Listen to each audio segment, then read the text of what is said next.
Abuja home abduct couple and 5-month-old child. From pen pushing newspapers, have transmuted power to Sibaju as I leave for medical checkup in London, says Buhari. Those are some of the major headlines making rounds across newspapers in Nigeria. We just reviewed Punch, Vanguard, Guardian, This Day, Daily Trust, and pen pushing newspapers. Thanks so much for joining us. This is Newspaper Review on WFM 91.7. It is 23 minutes to 8.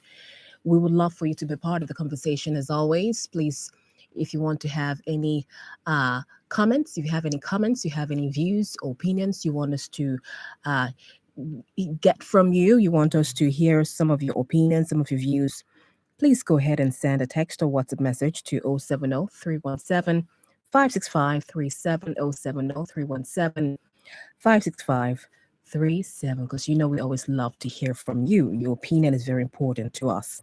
Once again, as we go along with our discussion with our analyst this morning, please, if you have any comments or if you want to share your own opinions or views, go ahead and send them to 070 317 56537, either through text message or WhatsApp message. We'd love to hear from you.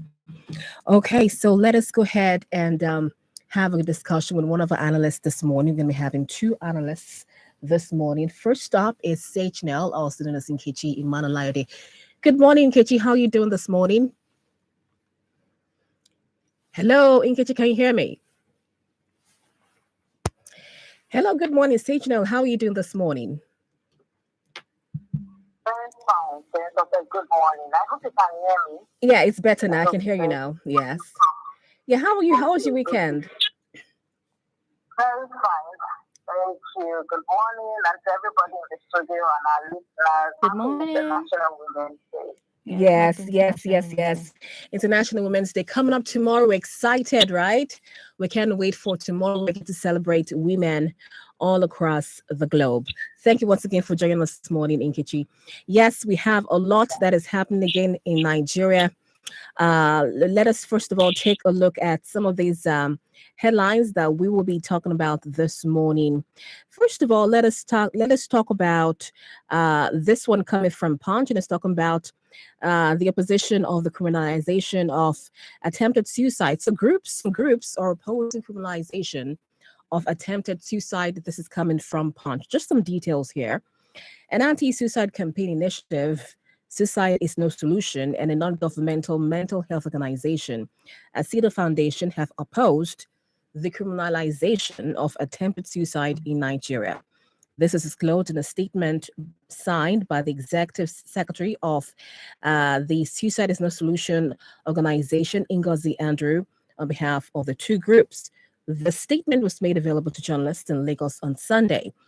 She said attempted suicide is still a crime in Nigeria, punishable under the Criminal Code Act Cap C-38, Laws of the Federation of Nigeria, 2004, which carries an imprisonment term of up to 1 year. However, we commend the Lagos state government for repealing the law, which makes attempted suicide punishable, and we want to urge all the states in Nigeria to follow suit. Yes, we did talk about this issue a couple of days ago. I'm not sure if you were the analyst we're discussing this with, but we talked about the issue of them wanting to criminalize attempted suicide, and we're talking about the fact that is it not much more important for the mental health of Nigerians to be taken into consideration much more than trying to penalize Nigerians for trying to attempt suicide.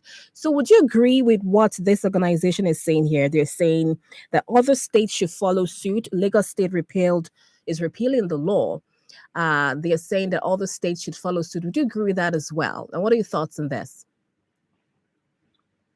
So yes, absolutely. I totally agree with that, because there are different reasons for people wanting to commit suicide. Yes. Different reasons. I was watching a couple of documentaries yesterday.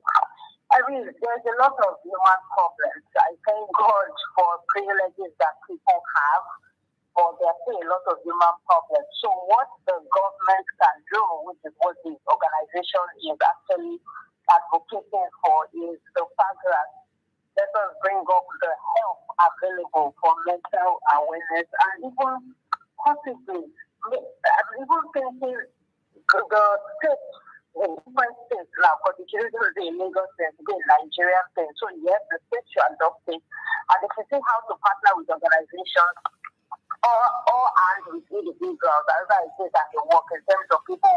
We have a very in the advanced country. Yes. That so many people, so many countries, or so many third world countries, for instance, Nigeria, are trying to be like social services is a big thing.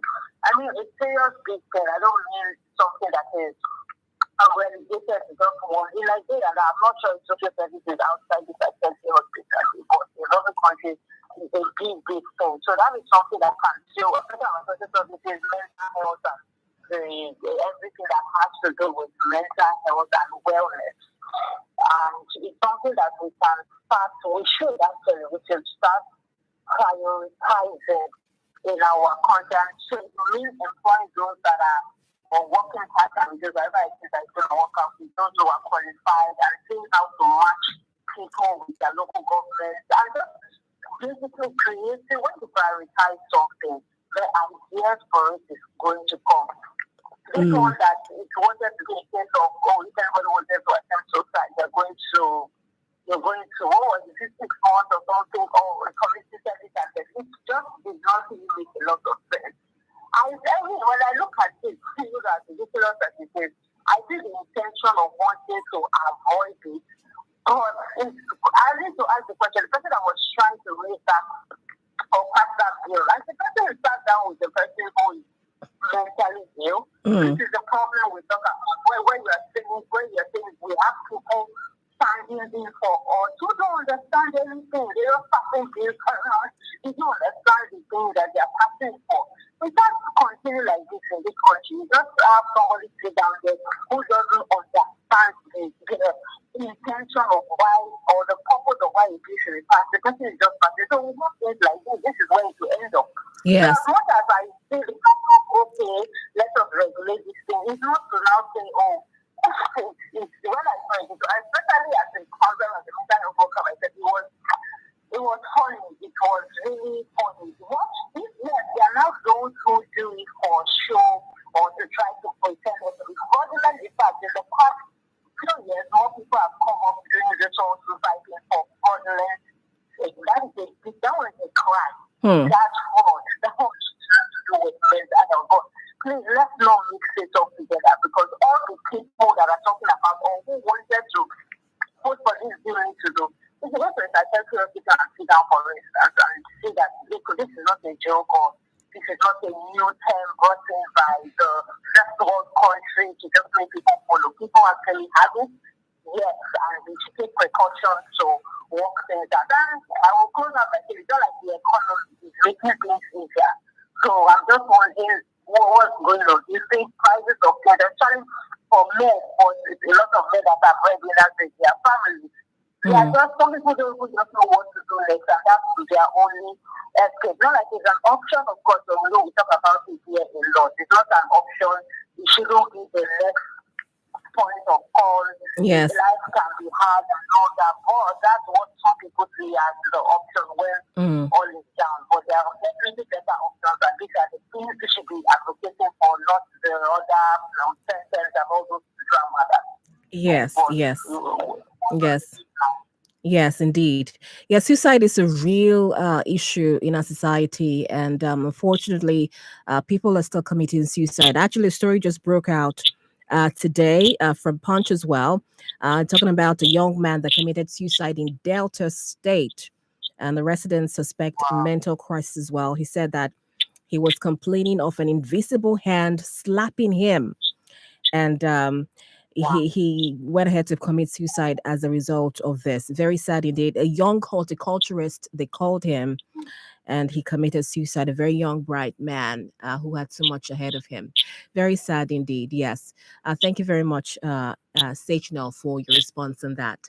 Please, have any questions? As regarding the topic. Yes. Well, I believe that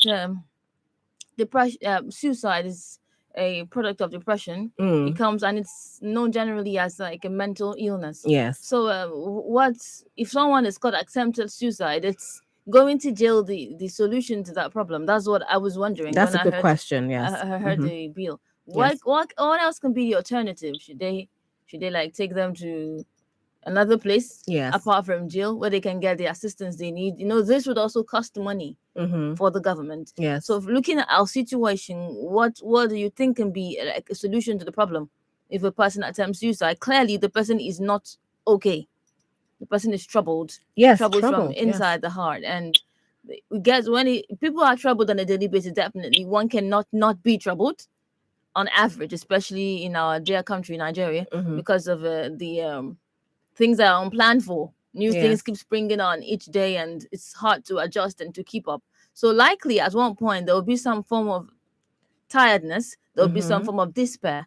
But the type of despair that will lead a person to take their lives, to attempt to take their lives, I think it's a lot, and it's something that can be dealt with differently.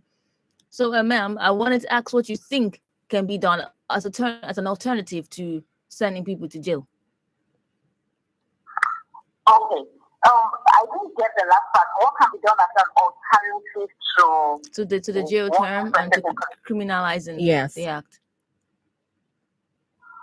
Okay. Are you saying what can be done as an alternative to therapy, or I'm not sure? No, as an alternative to the jail term. Like, what do you think the government can do if they catch a person attempted suicide? What provision can the government have instead of making it a criminal act? Okay. Thank you so much. So yes, so what the government can do, I think, like I said, I've been in this line for a while now. First of all, the government can start with prioritize several things for effective power to actually do. I don't know how a lot of people are lining up to be in power, because it's just a lot of work. You're not going to rest in your house. But I think people think that being in position is a joke. But yeah, the right working governor, what the person can do is the person can revamp, because the current, especially in Lagos State, the current psychiatric hospital, I mean, I don't know, you have to bring a different segment of the show. It's something I've visited them myself. Both annexes, and it's nothing we want to talk about on radio. It can be much better. Yeah. So it can start to be revamped. That's first of all. And then more can be built. The way we keep talking about hospitals, I realize that because many people have not played, because they're not in the line of that work, and people, for instance, you don't talk about medical, not only mental hospitals as well need to also be built. They need to also be expanded. We don't have a lot of that. Or you partner with your mental, with some private bodies or institutions, and see how you can be a partner so that people can get there. I'm saying that because the person who has attempted suicide, and to answer the question specifically, would most likely need that kind of course, if they're not going to take them to prison or 6 months community service, we need I'm looking for the exact one now. Anyways, we need that kind of therapeutic sessions and environment to actually get back on faith. Of course, there has to be a criteria. If not, everybody is going to be wanting to attempt suicide, and then the home or the shelter will not be able to hold anybody again. Yeah. So that is one that is one thing that can be done, making sure that there are actually shelters that can, and with timelines, so that shelters don't just be forever and ever, like 1 month, 2 months, okay, get to be fixed, and then you're fine. And also, booking a session for care, because the person doesn't need to come and stay in the shelter for the government to, which is what I was saying earlier, link up with bodies, with individuals, and say, hey, we want you to be on board. For instance, they can call me, or I can work with the government. However, I sort of say, hey, we need to do sessions for people on XYZ, because there are different categories of XYZ, of cases of mental health. We'll be calling you anytime we have people. And then cultural authorities is usually working with people on a daily basis, making sure that the person is fine enough to get that solution fixed. I think that is even the most immediate one that can actually work out. Not just say, yeah, go. No, you take responsibility, pay for their session, because I believe that when you were sharing, you shared maybe about pricing and over, pay for their session, and then pay to the steps that are going to actually take in taking their lives back. So what are they going to do? It's not that the person is going to say, okay, thank you, I'm going. What are you going to do? Are you going to build a business? If it's a financial problem, what is going to, is the public defender going to step in?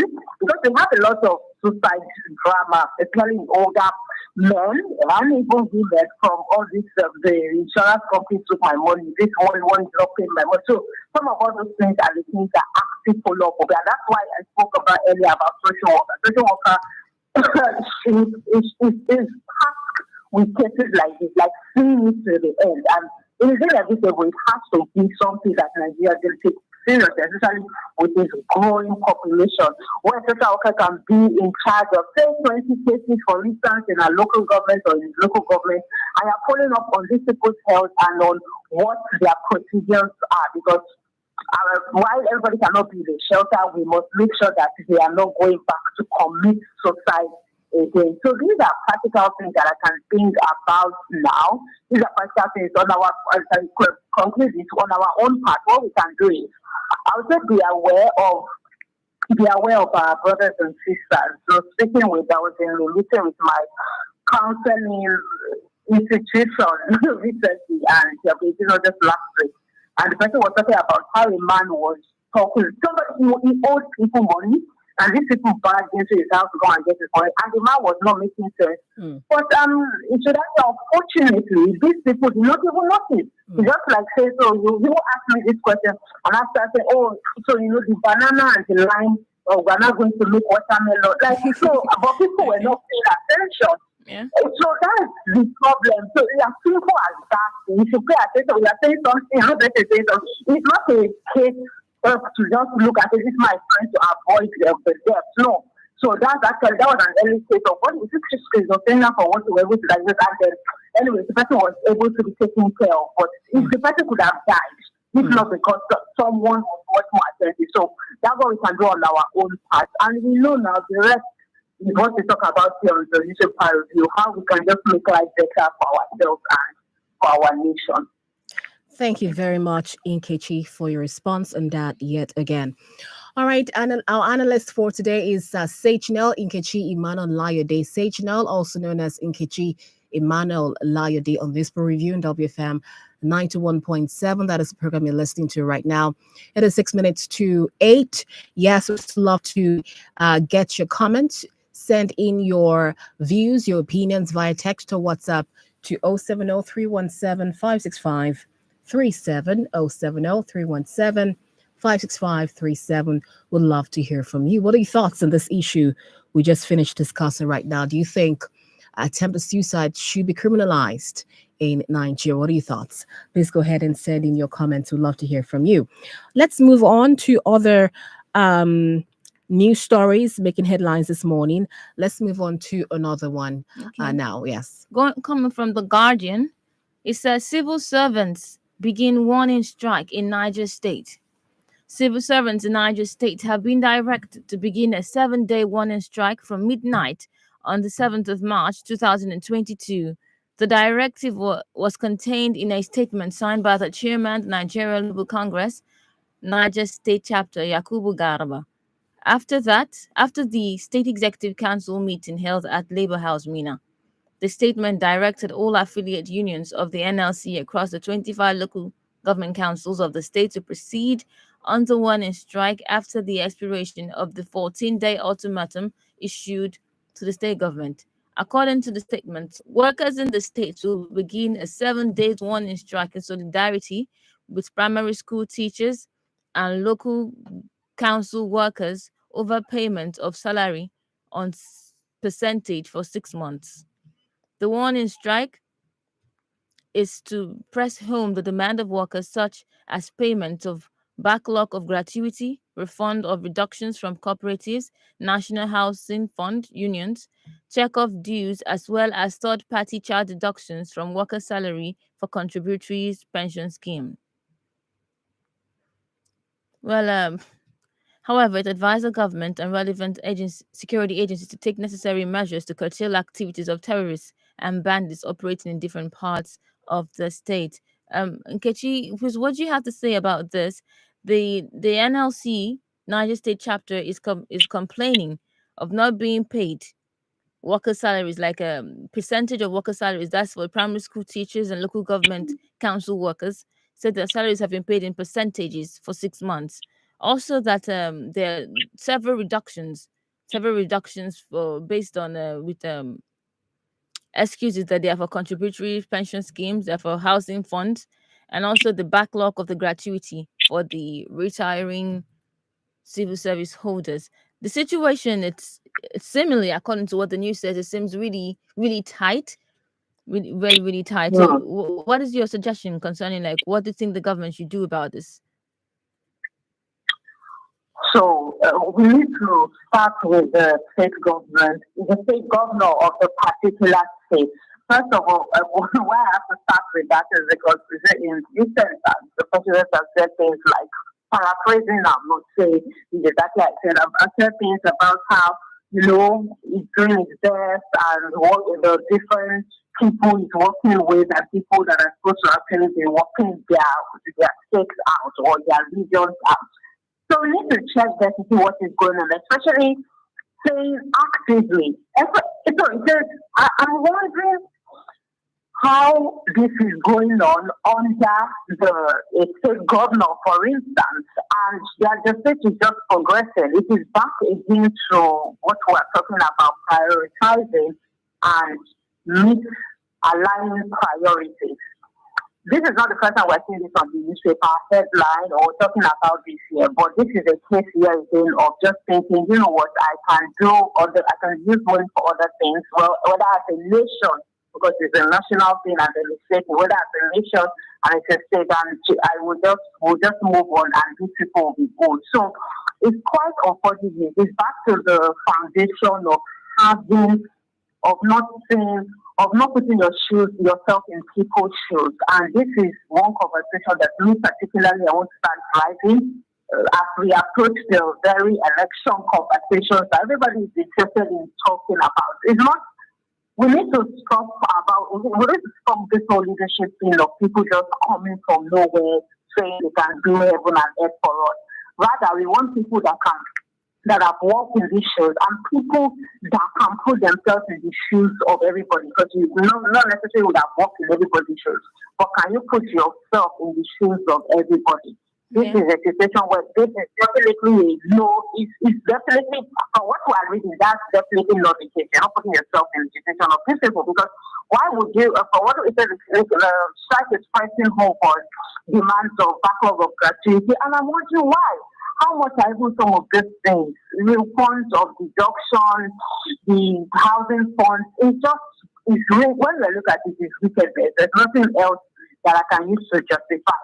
And if there was a reason, for instance, if there was a reason or if there was a problem, perhaps let's assume there was a reason, but if there was a challenge or a problem for the pain of communication with these humans. But we keep going again and again, lack of respect for each other is what causes some of these things. When you don't respect a person, you don't feel like you can do anyhow, and then so it ends up in strike. And even nowadays, some of these leaders are like, when they strike, what will happen next? Then we talk again, he dies down, then he comes back on the newspaper headline. It doesn't make any sense, and if the country continues like this, it's going to be losing some of its best workers. Because the younger ones are not even waiting to be owed anything. They're just going to leave, and that is not too good for the nation. So, with the priority of the kind of nation that we are building, and I hope that it's my hope, I really do not wait for an election year for things to change, but it's just my hope that with the new election year, it's going to come a new vision for Nigeria.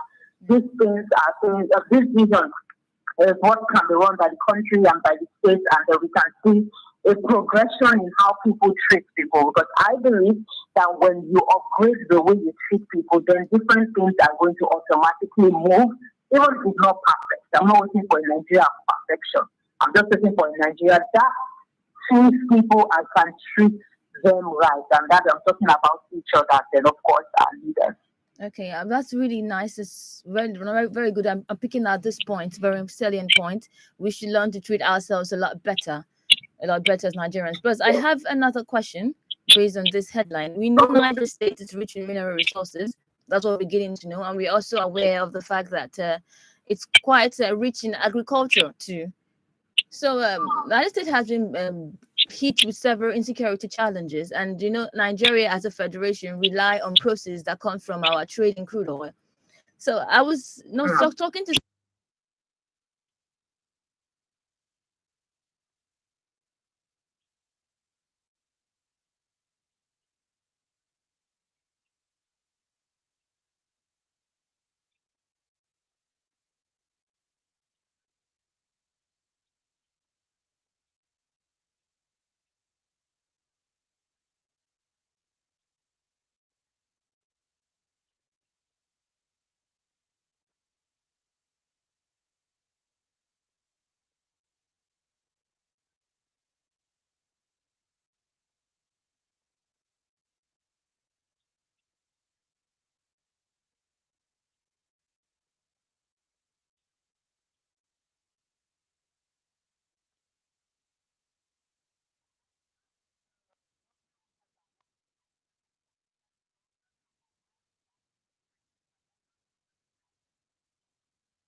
matter of